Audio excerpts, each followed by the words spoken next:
नमस्कार, विदर्भ की बात वीकेबी न्यूज के प्राइम टाइम में आपका स्वागत है। अब रुक करते हैं आज की हेडलाइंस पर।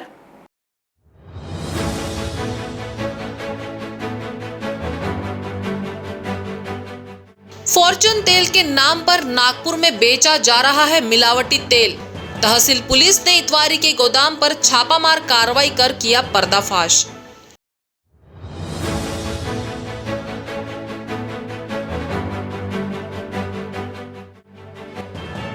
नागपुर में उच्च व तंत्र शिक्षा मंत्री उदय सामंत की पत्र परिषद। कई सवालों के जवाब मंत्री जी ने अपने अंदाज में दिए।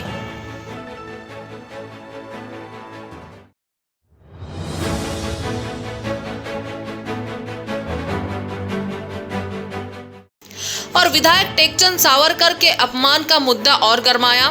सावरकर का मंत्री केदार के खिलाफ हक्कभंग लाने का ऐलान। तो सुरेश भोयर ने कहा गलती टेकचंद सावरकर की।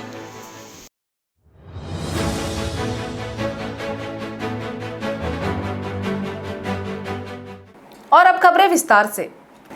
नागपुर के इतवारी बाजार नेहरू पुतले परिसर से फॉर्च्यून ब्रांड के नाम पर मिलावटी खाने के तेल दुकान पर तहसील पुलिस ने कार्रवाई करते हुए बड़े पैमाने पर मिलावटी तेल जब्त किया है।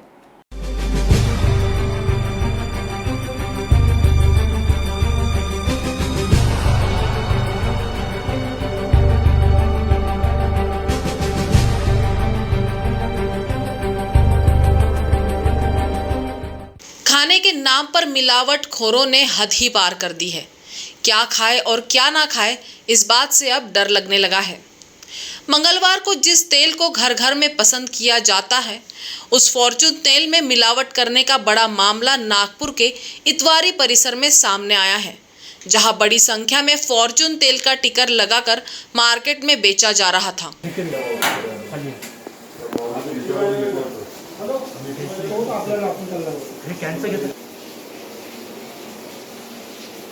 इसका मैं क्या बोलता यार जी तो सैंपल निकाल लो इसका हाँ ले दो नक्की अपन सैंपल।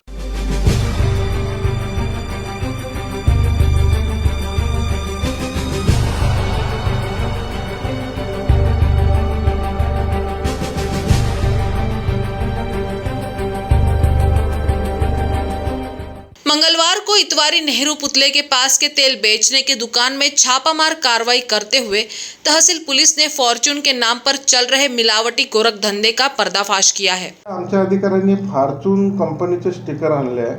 आता हे खरोखरच फॉर्च्यून कंपनीचे ओरिजिनल स्टिकर आहे, पण ह्या स्टिकरचा दुरुपयोग करून त्यांनी डुप्लिकेट तेलाच्या पिपीवर हे स्टिकर लावून ते ओरिजिनल आहेत असे भासवून ते मार्केटमध्ये विक्री करत होते। त्याच्यामुळे याचा सखोल तपास करणे आवश्यक है। गौरतलब है कि फॉर्च्यून तेल घर घर की पहली पसंद है, जिसे देखते हुए अपने दुकानों में कंपनी के टिकर मिलावटखोर लगाकर बेचा करते थे, जिसकी भनक लगने पर फॉर्च्यून कंपनी के अधिकारी और तहसील पुलिस ने रेड कर मिलावटखोरों को धर दबोचा।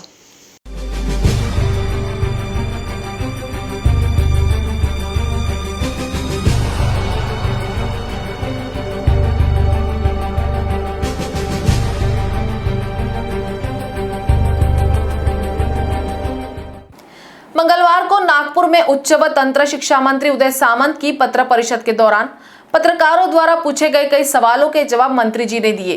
पत्र परिषद में कोरोना, स्वास्थ्य सुविधा, तीसरी लहर, कॉलेज स्कूल फीस, विदर्भ के साथ सौतेला व्यवहार जैसे सवालों पर मंत्री उदय सामंत ने अपने अंदाज में जवाब दिए। फीच्या बाबतीतली जी तक्रार आहे ती महत्त्वाची तक्रार अशी आहे की कॉलेजेस बंद असताना ग्रंथालयाची फी असेल, जिमखाना फी असेल, मेंटेनन्स फी असेल, ही कॉलेजेस कडनं घेतली जाते आणि त्याच्यावर पालकांचा आणि विद्यार्थ्यांचा आक्षेप आहे। याच्यामध्ये वस्तुस्थिती नाकारता येणार नाही, पण एक महत्त्वाची गोष्ट आहे की त्याच्यासाठी एक अथॉरिटी आहे आणि त्या अथॉरिटीचे अध्यक्ष हायकोर्टाचे माजी जज असतात। त्यांची नियुक्ती तत्वतः झालेली आहे। त्यांचं व्हेरिफिकेशन हायकोर्टाकडनं झाल्यानंतर ती कमिटी फॉर्म होईल, उच्च व तंत्र शिक्षण विभागाशी त्यांची चर्चा होईल आणि विद्यार्थ्यांच्या मनात असलेली जी काय भावना आहे त्याच्यातनं सुवर्णमध्य काढला जाईल। मध्ये बोललंच पाहिजे, कारण शेवटी ते विरोधक आहेत। ते जर आमच्या बाजूने बोलले तर ते महाविकास आघाडीला मॅनेज झाले असं होऊ शकतं, म्हणून ते काही बोलू शकतात। पण आपल्यालाच माहिती असेल की रेमडेसिवीरची किंमत किती कमी केली, स्वॅब टेस्टची किंमत शासनाने किती कमी केली, प्रायव्हेटच्या खाटांची किंमत किती कमी केली आमच्याकडे तर आता मला इथलं माहिती नाही, पण आमच्याकडे शहर वाईज ग्रेड केले. त्याच्यानंतर जी काय आताचे जे GR निघाले त्याच्यामध्ये ABC अशा कॅटेगरी करून 3 कॅटेगरी करून काही करण्यात आलं. आमच्याकडे तर मुंबई, पुणा, त्याच्यानंतर रायगड, रत्नागिरी आणि सिंधुदुर्गमध्ये प्रत्येक हॉस्पिटलला तुमचा ऑडिटर नेमलेला आहे. तो जे बिल बघतो, तो जे फायनल करतो तेच बिल देतो. त्याच्यामुळं विरोधक जे काय सांगतायत की त्याच्याकडे लक्ष कोणी दिलं नाही. बरोबर, आपण बोलले तर बरोबर. नागपुराचे ऑडिटर नेमण्यात आलेले आहे सर. पण महाराष्ट्र राज्याचे अर्थमंत्री आणि उपमुख्यमंत्री अजितदादांशी चर्चा झाली, एक बैठक झाली आणि या भरतीला तत्वता मान्यता देण्यात आलेली आहे. येत्या काही दिवसामध्ये ही प्राध्यापकांची भरती हायपॉवर कमिटीनं शिफारस केलेल्या जेवढ्या जागा आहेत तेवढ्या भरायला आम्ही महाराष्ट्र शासन म्हणून सुरू करणार आहोत. तासिका तत्वावरच्या प्राध्यापकांची एक मागणी होती की त्यांचं देखील तासिकेचं मानधन हे वाढवून दिलं पाहिजे, तासाचं मानधन हे वाढवून दिलं पाहिजे. त्यांची मागणी अशी होती की प्रायव्हेट कॉलेजेसमध्ये किंवा प्रायव्हेट युनिव्हर्सिटीमध्ये जे मानधन दिलं जातं तासाला त्याच्यापेक्षा जास्त किंवा तेवढं तरी मानधन त्यांना असलं पाहिजे. मला आजच्या पत्रकार परिषदेतनं ते देखील सांगायचं की येत्या 2 ते 3 दिवसामध्ये प्रायव्हेट युनिव्हर्सिटीमध्ये जे मानधन दिलं जातं त्याच्यापेक्षा जास्त मानधन महाराष्ट्र शासन तासिका तत्वावरच्या प्राध्यापकांना द्यायला सुरू करणार आहे. त्यांचे पेंडिंग असलेले ड्यूज देखील आम्ही देणार आहोत. फक्त कोविडच्या या प्रादुर्भावामुळं तिजोरीवर जो भार आलेला आहे त्याच्यामुळं काही गोष्टी थांबलेल्या होत्या, त्याला देखील आता सुरुवात होईल. आणि याचबरोबर विदर्भात आहेत म्हणून विदर्भातल्या सगळ्याच प्रशासनाला, म्हणजे विदर्भातल्या जिल्ह्यांचे जिल्हाधिकारी असतील, सगळे लोकप्रतिनिधी असतील, डॉक्टर्स असतील, अंगणवाडी सेविका असतील, आशा वर्कर्स असतील, ज्यांनी दुसरी लाट थोपवण्यामध्ये प्रामाणिकपणानं काम केलं त्यांचं देखील मी या पत्रकार परिषदेच्या द्वारा महाराष्ट्र शासनाच्या वतीनं आणि विशेषतः महाविकास आघाडीच्या वतीनं त्यांना धन्यवाद देतो. त्यांचे मन कैबिनेट मंत्री सुनील केदार द्वारा किए गए अपमानजनक व्यवहार के कारण विधानसभा में उन पर हक्क भंग प्रस्ताव लाऊंगा, ये चेतावनी आज कामठी विधानसभा क्षेत्र के भाजपा विधायक टेकचंद सावरकर ने दी है. नागपुर के प्रेस क्लब में आयोजित पत्र परिषद लेकर विधायक सावरकर ने उनके साथ अपमानजनक व्यवहार किए जाने का आरोप लगाया है. कामठी शहर के विकास के लिए ली जाने वाली सरकारी बैठक में मंच पर वहां के विधायक टेकचंद सावरकर को सम्मान नहीं दिया गया, जबकि कांग्रेस नेता सुरेश भोयर ने विधायक सावरकर के लिए अपशब्दों का भी उपयोग भरी बैठक में किया, जबकि ऐसा अपमान उनके साथ दूसरी बार किया गया. इसके पहले भी कामठी विधानसभा क्षेत्र के किसी ग्राम पंचायत में खुद मंत्री सुनील केदार सरेआम उनका अपमान कर चुके हैं. इस कारण विधायक टेकचंद सावरकर विधानसभा में मंत्री सुनील केदार के खिलाफ हक्क भंग प्रस्ताव लाने वाले हैं, जिसकी घोषणा मंगलवार को एक पत्र परिषद लेकर विधायक टेकचंद सावरकर ने कर दी. कल कामठी तालुका की जो बैठक थी माननीय सुनील केदार साहब ने लिया, उस बैठक में मेरे को शासकीय बैठक का निमंत्रण था. मैं बैठक में गया तो वहाँ जो आमदार के लिए, एक विधायक के लिए जो कुर्सी की व्यवस्था या बैठने का प्रोटोकॉल रहता है वो उन्होंने नहीं रखते हुए पूरे कांग्रेस के लोग सुनील केदार के आजू बाजू में थे. मैं साइड में जाके बैठा और जब मेरा स्वागत करने लगे तो मैंने बताया कि कोविड होने के कारण मैं स्वागत स्वीकारता नहीं, मेरे को ये दो मुद्दे हो गए हैं, उस 2 मुद्दे के ऊपर मेरे को चर्चा करना है. तो सुनील केदार साहब ने बोला कि तुम ये मीटिंग खत्म हुए बगैर बोलने का अधिकार तुमको मैं नहीं देता. यदि मेरे को बोलने का अधिकार नहीं है, मेरे 5 लाख लोगों का यदि प्रश्न रखने का अधिकार नहीं है, तो मैं उस बैठक में रहने का मेरा कौन सा मतलब है. ऐसा करके मैं उनका निषेध किया. मेरे ऊपर सुनील केदार, सुरेश भोयर और कांग्रेस के कार्यकर्ता चढ़ के आए और गलत शब्दों में मेरे साथ में बातचीत की. मैं उनका भी निषेध करता हूँ और मैं उसकी पुलिस तकरार करने वाला हूँ. सुनील केदार साहब के ऊपर मैं निश्चित रूप से सभागृह में हक्क भंग लाऊंगा और कांग्रेस ने जो हमारे साथ ऐसा बर्ताव किया पूरे ज़िले में हमारी भारतीय जनता पार्टी तालुका तहसीलदार और थानेदार उनके पास जाके निवेदन देंगे, सुनील केदार का निषेध करेंगे और सुरेश भोयर को गुना दाखिल करो, ये मांगनी हमारी रहेगी. मेरी गलती नहीं है तो मैं क्यों माफ़ी मांगूं, और भाजपा के नेता हमें सिखाने की कोशिश ना करें कि हमें क्या करना चाहिए. विधायक टेकचंद सावरकर से भरी सभा में उपजे विवाद के चलते कांग्रेस नेता सुरेश भोयर ने मंगलवार को बैठक के दौरान हुए विवाद का कारण खुद विधायक टेकचंद सावरकर के व्यवहार को बताया. यही नहीं, मंत्री सुनील केदार ने उनका अपमान नहीं किया बल्कि उन्हें समझाने की कोशिश विफल रही, जिसके कारण खुद सुरेश भोयर को मैदान में कूदना पड़ा, ऐसा भी उन्होंने कहा. दिलगिरीचा प्रश्नच येत नाही. मी कोणत्याही प्रकारची दिलगिरी मागणार नाही, कारण माझ्या हातून कोणती चूक घडलेली नाही आणि भारतीय जनता पार्टीच्या लोकांनी हे आम्हाला शिकवण्याची गरज नाही. आणि भारतीय जनता पार्टीचा अध्यक्ष ज्यावेळेस दानवे होते ते कोणत्या पद्धतीनं आमच्या बळीराजाला शेतकऱ्याला साल्या म्हटलं हे आम्हाला भारतीय जनता पार्टीवाल्यांनी शिकवायची गरज नाही. आणि ज्या पद्धतीचं काम सुनीलजी केदार साहेब या नागपूर जिल्ह्यामध्ये करत आहे आम्हाला त्याचा आनंद आहे. आणि आमचा एक काँग्रेसचा कार्यकर्ता म्हणून मला गर्व आहे. आमचे जिल्हा परिषदचे सर्व अध्यक्ष उपाध्यक्ष सर्व आमचे पदाधिकारी त्या ठिकाणी चांगलं काम त्या ठिकाणी करत आहे. आणि विकासाच्या कामामध्ये नागपूर जिल्ह्यामध्ये सुनील केदार साहेबाचा हात कोणी पकडू शकत नाही. काल त्यांनी आपली बाजू मांडली, आज परत त्यांनी काय मी जे याच्या अगोदर जे सांगितलं की त्या ठिकाणी सभा माननीय मंत्री महोदय राईट टाईम 10 वाजता त्या ठिकाणी आले. 10:15 सभा सुरू झाली आणि त्याच्यानंतर अर्ध्या तासांनी त्या भागाचे आमदार त्या ठिकाणी आले. आणि आमदार आल्यानंतर त्या ठिकाणी सुरळीत चांगली पद्धतशीर त्या ठिकाणी मंत्री महोदयाच्या माध्यमातून आमच्या जिल्हा परिषदेच्या अध्यक्षा रश्मिताई बर्वेच्या उपस्थितीमध्ये चांगली सभा त्या ठिकाणी चालू होती.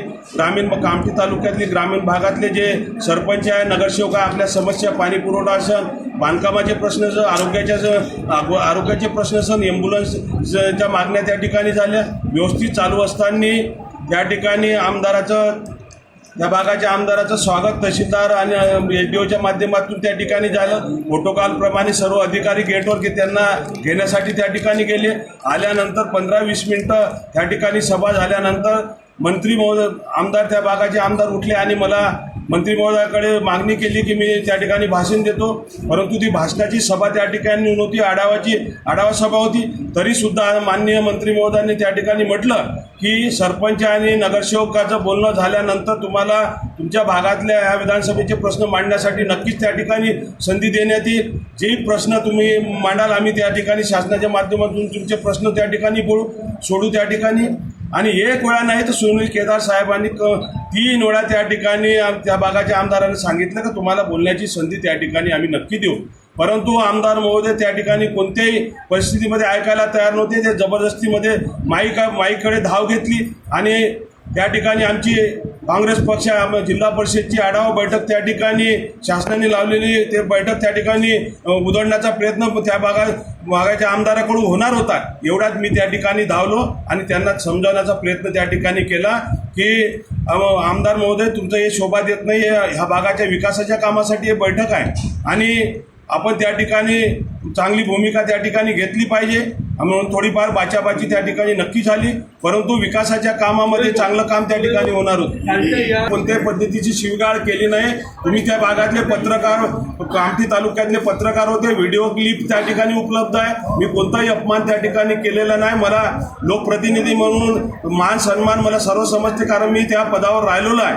म्हणून कोणाच्या भारतीय जनता पार्टीचा असो का कोणत्याही पक्षाचा पदाधिकारी होतो. मी आजपर्यंत मी जिल्हा परिषदमध्ये कोणत्याही जिल्हा परिषद अध्यक्ष असताना सुद्धा कोणत्याही सदस्याचा सुद्धा साधा अपमान त्या ठिकाणी केलेला नाही. म्हणून अपमान करायचा प्रश्नच त्या ठिकाणी उद्भवत नाही.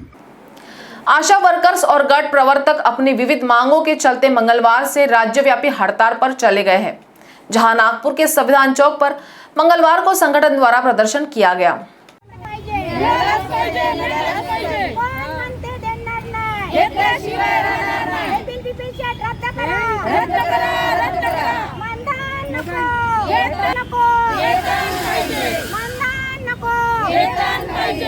कोरोना जैसी विपरीत परिस्थितियों में निरंतर 8 से 10 घंटे कार्य करने के बावजूद राज्य भर की आशा वर्कर्स और गट प्रवर्तकों को मानधन के तौर पर सरकारी उपेक्षा का शिकार होना पड़ रहा है, जिन्हें सरकारी सेवाओं में समाविष्ट किया जाए और उनका मानधन बढ़ाकर दिया जाए जैसी विविध अन्य मांगों के चलते आशा वर्कर्स द्वारा राज्यव्यापी हड़ताल की गई है. गटप्रवर्तक कृती समिती यांच्या निर्णयानुसार संपूर्ण महाराष्ट्रामध्ये आशा वर्कर व गटप्रवर्तक या बेमुदत संपावर गेलेले आहेत आणि जेव्हापर्यंत सरकार मागण्या मान्य करत नाही तेव्हापर्यंत हा संप चालू राहणार आहे, अशी भूमिका संघटनेतर्फे घेण्यात आलेली आहे. आमचा महत्त्वाचा विषय हा आहे की 2007 पासून काम करणाऱ्या आशा वर्कर एवढे वर्ष होऊनसुद्धा त्यांना 4,000 रुपये म्हणजे 2,000 केंद्राचे 2,000 आता राज्याने वाढवलेले ते आहेत ते मिळत आहेत, परंतु त्या पैशामध्ये सुद्धा काही कपात केल्या जात आहेत, म्हणजे 2 आणि 2 4,000 पुन्हा आशा वर्कर आणि आशा वर्करला दिल्या जात नाही आहेत. गट प्रवर्तकांना जो मोबदला जो आहे, आता जो 3,000 जी वाढ केलेली आहे, फक्त 11,000पर्यंत केलेले आहे. परंतु जेव्हापासून कोरोनाची सुरुवात झालेली आहे तेव्हापासून आशा वर्कर आणि गट प्रवर्तक यांच्याकडून 8-8, 10-10 तास काम करून घेण्यात आलेलं आहे. जे सरकारी कर्मचारी आज पुष्कळसे घरी बसलेले आहेत त्यांना 50-50, 60-60 हजार रुपये पगार मिळतात आणि एवढ्या कमी मोबदल्यामध्ये काम करणाऱ्या आशा वर्कर आणि गट प्रवर्तक यांना 8-8 तास कोरोनाच्या संकटकाळी समयी काम करावं लागत आहे. त्यांना कित्येक धोके पत्करावे लागत आहे. त्यामुळे आमची मागणी शासनाकडे हीच आहे की आशा वर्कर आणि गट प्रवर्तक यांना सरकारी कर्मचाऱ्याचा दर्जा देऊन यांना किमान 22,000 रुपये पगार द्यावा, ही आमची प्रमुख मागणी है. वक्त हो गया है ब्रेक का, मिलते हैं एक छोटे से ब्रेक के बाद. कहते हैं जब प्रोफेशनल लाइफ रंग लाती है तो पर्सनल लाइफ थोड़ी फीकी पड़ जाती है. गलत, बस बैलेंस जरूरी है. जैसे एक्स्ट्रा लाल और एक्स्ट्रा तेज एक ही चिली पाउडर में हो सकते हैं. नेचुरल रेड और तीखेपन का परफेक्ट बैलेंस है सुरुचि तेजा लाल चिली पाउडर. खाने में हो रुचि तो घर लाइए सुरुचि.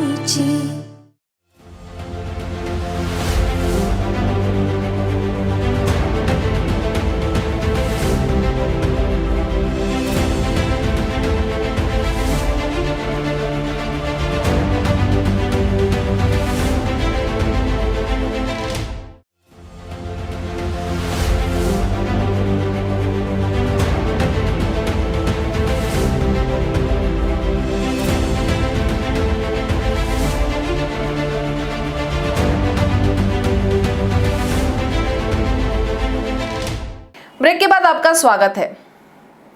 नागपुर महानगर पालिका के स्थायी समिति की बैठक का आज आयोजन किया गया था.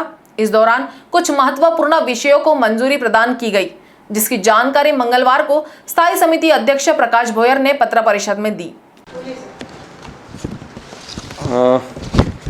आज नागपुर कॉरपोरेशन की स्टैंडिंग की मीटिंग हुई. मीटिंग में 3 सब्जेक्ट के ऊपर मंजूरी प्रदान की गई है. उसमें सब पहला सब्जेक्ट ऐसा है कि मोबाइल जो हम अधिकारी और सारे कर्मचारियों को, सारे मतलब जो अधिकारी लेवल के कर्मचारी हैं उनको मोबाइल नहीं देते, मोबाइल का बिल देते हैं.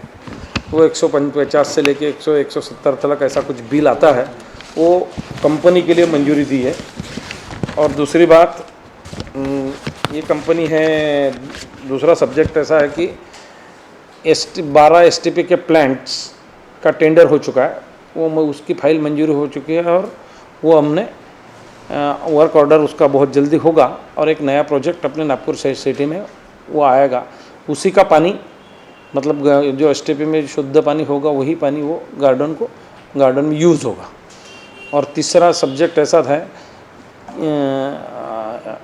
ये छोटे छोटे जो गड्ढे वगैरह नागपुर में जो गड्ढे हैं, तो नागपुर जिले के काटोल तहसील के कोंढाली पुलिस स्टेशन के अंतर्गत एक चोरी के आरोपी ने पुलिस स्टेशन के सामने ही फांसी लगाकर आत्महत्या कर ली. इस घटना में सबसे चिंताजनक बात यह है कि चोर ने पुलिस स्टेशन के सामने ट्रक में ही खुद को फांसी लगा ली. कोंढाली पुलिस ने स्टेशन में आरोपी अशोक जीतूलाल नागोत्रा के खिलाफ मामला दर्ज किया था, जिसकी तलाश भी पुलिस कर रही थी. बताया जा रहा है कि 9 जून को मृतक ट्रक चालक के ट्रक से बाजार गांव परिसर से तेल के ड्रम चोरी किए गए थे, जिसकी शिकायत ट्रांसपोर्ट मालिक ने पुलिस स्टेशन में कर दी थी.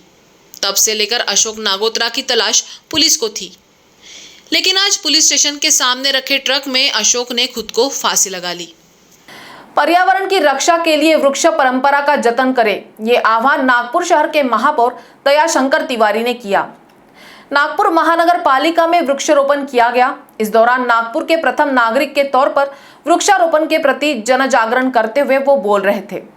पार्टी पुणे के माध्यम से नागपुर माझी वसुंधरा दोनों के संयुक्त तत्वावधान में आज महानगर पालिका परिसर में वृक्षारोपण किया गया. दोनों जो पेड़ लगे, दोनों बोधि वृक्ष है. पर्यावरण में 24 घंटे में से 22 घंटे ऑक्सीजन देने वाले पीपल के वृक्षों का रोपण आज यहाँ किया गया। पहले लोगों के घर के पत्ते होते थे पीपल के झाड़ के पास, आम के झाड़ के पास, बरगद के झाड़ के पास, इमली के झाड़ के पास, लेकिन ये सारी चीज़ें आज लुप्त प्राय हो रही है। पीपल, बरगद, इमली, नीम, ये सारे बड़े पेड़ जिन पर पक्षियों का विसावा होता था और बच्चों को भी उसकी छाँव का आनंद मिलता था, पूरे समाप्त हो रहे थे। जिसके साथ साथ ये पर्यावरण पूरक भी है। एक विशेष बात, जिस समय पंडित जवाहरलाल नेहरू भारत के प्रधानमंत्री के रूप में सबसे पहले रशिया गए, तो रशिया ने पंडित जवाहरलाल नेहरू जी से कहा था कि आप रशिया आ रहे हैं तो अपने साथ में भारत के पीपल के 10,000 पौधे लेकर के आए, जिससे हम रशिया के क्षेत्र में इसका रोपण कर सकें। अगर रशिया का राष्ट्रपति भारत के पीपल को मांगता है और हम पीपल के पेड़ को भूलते जा रहे हैं, पुराने वृक्षों को भूलते जा रहे हैं, तो पर्यावरण के लिए बहुत बड़ा नुकसान है। हमारी जो वृक्ष परंपरा है, इस वसुंधरा के रक्षा के लिए उसका रक्षण हमने करना चाहिए। एक अच्छे आयोजन के लिए भारती को और माजी वसुंधरा को दोनों को हार्दिक शुभकामनाएं देता हूँ, दोनों का अभिनंदन करता हूँ। बहुत बहुत नागपुर जिले में मंगलवार 15 जून को 46 मरीज कोरोना पॉजिटिव पाए गए। पिछले कुछ दिनों से नागपुर में कोरोना संक्रमितों का आंकड़ा निरंतर कम होता जा रहा है, जो नागपुर वासियों के लिए राहत की बात है। जबकि कोरोना से ठीक होने वाले मरीजों की संख्या में वृद्धि हो रही है। आज 281 मरीज कोरोना मुक्त हुए हैं, जबकि 3 लोगों की मौत हो गई है। आज कुल 7,818 लोगों की कोरोना जांच करवाई गई। तो प्राइम टाइम न्यूज में आज इतना ही। आपसे कल फिर मुलाकात होगी, तब तक बने रहिए वीकेबी न्यूज के साथ। नमस्कार।